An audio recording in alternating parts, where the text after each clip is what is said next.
we are going to talk about Kyrie Irving, and you've brought up the Brooklyn Nets a few times tonight. They're rolling. They're up 2-0 over Boston. Game one going away, pulled away late. Game two was a blowout the entire way. And listen to these numbers for the 3 stars, the balance here. 29 points, 10 rebounds, 3 assists a game for Kevin Durant. 22 points, 6 rebounds, 3.5 dimes for Kyrie. And 20.5 points, 7 rebounds, 7.5 assists a game for James Harden. And that's not to mention Joe Harris giving them 17.5 points a night. So they are accepting their roles. They're all fitting in pretty well. What'd you say the other day, yesterday? They are as advertised. Yeah, they are so far. It's early, but they look good. Obviously, them and Milwaukee in the second round, both teams up 2-0. Will be a different series. That's going to that's going to be a much more of a test for them. But so far, so good for Brooklyn. And they are going to Boston now for the next 2 games of the series. They could end it there. They probably will. Jason Tatum's banged up. Jaylen Brown is out for the Celtics. But this will be it won't be the first game back for Kyrie Irving. It'll be his 3rd game back in Boston since he left there.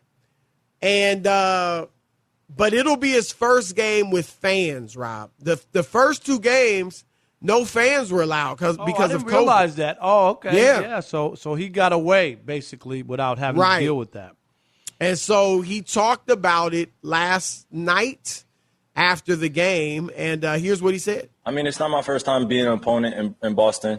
You know, I'm just looking forward to competing with my teammates, and, hopefully we can just keep it strictly basketball.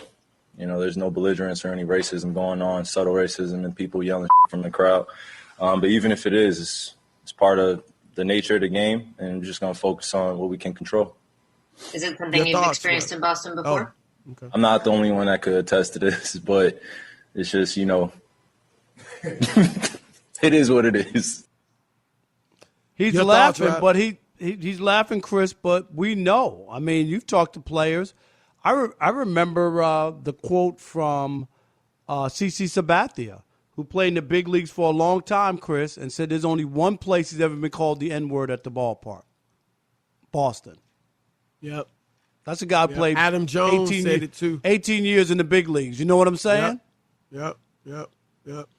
So I hope we don't have any incidents, because it could get ugly because the Celtics, Chris, aren't going to be able to win and compete. You know what I mean? They're banged up. This team is much better. So that brings out some bad stuff. If it's a 30-point blowout or whatever, people have some sauce in them and they start acting a fool, right? We know that. Right. So it could be ugly. I was surprised that Kyrie said this because, as you said, I mean, we all know Boston's reputation. You brought up CC Sabathia, Adam Jones, back in 2017, said he had been called the N-word at Fenway Park as a And don't forget player. Bill Russell played with the Celtics. You want to go read his story and what he went through in Boston? He had and he no was a love star. for the city. Love for the team and the organization, not for the city, the way he was treated. And obviously that was a while ago, but still, it does still happen. And I was surprised, though, that he brought it up because it seemed to come out of nowhere. It wasn't – there's not an incident within the last month or the last year that's fresh in our minds in Boston. And so, I don't know, did George Floyd, the anniversary of his death, 1-year anniversary, did that spark it? I'm not sure. I'm glad he did it. That's a good point, though. That's a good point. Yeah, I mean, maybe he brought up – we know Kyrie is a conscientious type guy. But I think, Rob, that he did it to get out in front of it. Because Kyrie knows he's not liked there. Yep. He knows because he didn't want to be there. That was the low point of his career. Yep. I mean, when he played there, he had issues, and the team didn't do as well with him as they did without him. And so the fans there are looking at that. Then they're looking at you left us, and you see him thriving elsewhere. Then they say, and the guy we got for you is banged up, Kemba Walker, and he's not close to what you are. And so now you have a team that a few years ago was looking like they could compete for championships for several years, and now they're about to go out in the first round, and everybody knows it. So he knows that the fans will be upset. As you said, maybe some will be drinking, or some will definitely be drinking. And so I think, and look, who knows, right? Maybe he's heard when he played in Boston. I doubt he heard the N-word. I doubt it. I don't know for sure. Right. But he may have heard racially charged language, even if it's not the N-word, directed at opponents. You know what I'm saying? And so absolutely. I think this is smart of Kyrie. He's getting out in front of it, and now the media are going to be watching for it. The officials are going to be watching for it. The people that work for the Celtics are going to be watching for it. And any fan that was thinking of maybe doing something like that, they're going to have to think twice. And really, if they're smart, they just won't even do it. So I think this was maybe even a strategic move by Kyrie, and I think it was smart. You know what? I didn't think about it like that, but you're right. Get up in front. Tell people you don't want to hear that, basically, right, without being, like, inciting it, Chris, but saying, you know, you're not hopefully we could keep this civil and we don't have any issues. And, you know, I think he said it in a good way. And then even he could have poured it on a little bit more about Boston. He didn't do that, right? He said, I'm not the only one who could attest to it. Right. I thought that was diplomatic. So the way he handled it, Chris, I'm with you. Let's not get ugly. Let's not make this ugly, especially for what possibly is going to happen up there, which is because the Nets are probably going to clinch it in Boston. Right. They should clinch it there. They should clinch it, and they should clinch it in like the first 15 minutes of Game 4. You know what I'm saying? So it'll like the end of the last 2/3 of the game is just going to be, you know, ridiculous. But I think that I think one thing he's done, Rob, is he's going to get it worse. Like, he was going to get it bad anyway. He's going to get it worse. I don't think again, they're smart. They won't make it racial. They can give it to him as long as it's not racial, Chris. Am I right? I mean, no, I don't totally have an agree. issue. And that's if they want to boo him, right. I think it's going to be worse now than it would have been bad anyway. But now it's going to be worse, hopefully, again, without the racism.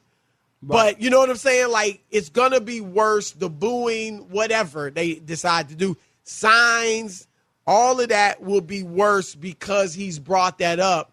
And, you know, a lot of fans there, and heck, like he said, it's their history. It's their reputation. It's their image. Be mad at the fans who've done that in the past. Don't be mad at Kyrie for calling it out. Be mad at the people that have done that sort of thing and made it about race. But some people, Rob, you know they're going to take it like, oh, he was calling us out. He got us looking bad in front of the whole country. Now, you know what I mean? So they're going to go at him hard. And I think another thing, Rob, with Kyrie, I think also a lot of times people can get away. Because what was the phrase he used? Subtle racism. People can get away with subtle racism sometimes under the guise of his competition. Oh, we were just heckling. I'm not saying they can get away with the N-word, but, you know, they might be able to get away with some type of race-based criticism or racially charged, stuff that they're saying. And you go, it's heckling, it's trash talking. We're just competing. You know what I'm saying? And he got out in front of all that. I remember the Patrick Ewing stuff, Chris, when he was at Georgetown. You remember that? Oh, gosh. That was the signs and holding up signs. You know, you throwing banana peels at them. I mean, just horrible. Hey, Patrick, you can't read this sign. I mean, the stuff was awful, Chris. Was awful. That stuff should have never been allowed in arenas. Those people should have been ejected. I just wonder. If you're a fan out there, have you been to a game? I know it's been a little bit of a while, but how bad is it, Chris, in the crowd? How bad is it? Well, some of the Rob, you know, I mean, we both covered the NBA for many years. Detroit was terrible. Now, not racially. You know, I mean, I don't remember ever hearing anything racially. But they would have people sitting right behind the visitors' bench. And yelling the entire game. And sometimes it's funny. You know, sometimes it's funny. But they would go at the players, and sometimes the players would even laugh. Indiana has been known for that, and they've been known for racial stuff too. Like Jeff Van Gundy, I remember talked about that. Like and again, it's not necessarily just the N-word, but it's still racially charged stuff. Right. And, so it's some places out there that are known for it. But look, I don't think any players or anybody affiliated with the NBA minds fans going at the players. In fact, you like it. Like, that's one of the things that's made this Atlanta Knicks series so compelling. Right. Trae Young is embracing it, but it's not racial. You know what I mean? Right. Like, they're getting on him, and that's in play. If you want to heckle Kyrie for not sticking around Boston or whatever, that's fair game. I don't think that's what Kyrie was talking about. I think he understands that as a player, Chris, on the road, it comes with the territory, right? Right. It just does. Right. It'd be interesting to see if he's out there with the sage in the start of the game. What's wrong with a little sage? Hey, sage.